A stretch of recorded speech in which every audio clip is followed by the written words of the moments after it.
हबप प्रकाश महाराज मुळे हे दत्त आश्रमबद्दल काही माहिती देत आहेत. शके 1886 साली गोदा मंगल संगमावर बसलेल्या सिद्धेश्वर मंदिरावर चालू असलेल्या विष्णू यागात एक महान वितरागी यती येऊन थांबले. यज्ञात नारायणाचा साक्षात्कार व्हावा त्याप्रमाणे त्यांचा साक्षात्कार सगळ्या गोंदी गावाला झाला. एका पायानं लंगडे होते म्हणून लोक त्यांना लंगडे स्वामी म्हणू लागले. त्यांचं नावही कोणाला कळलं नाही.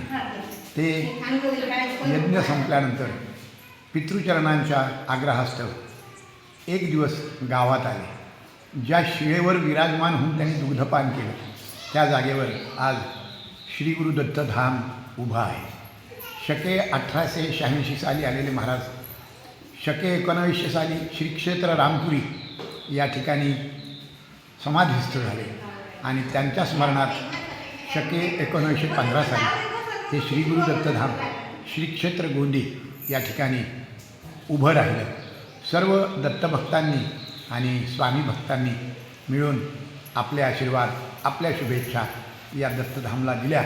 त्यांच्या आशीर्वादावर स्वामींच्या कृपेवर या दत्तधाममध्ये प्रतिवर्षी दत्तजयंती महोत्सव, गुरुपौर्णिमा महोत्सव आणि श्री स्वामींचा पुण्यतिथी महोत्सव मोठ्या आनंदात हर्षयुक्त सगळे भक्तगण सहर्षपणे विनम्रपणे श्रद्धाभावाने साजरा करतात.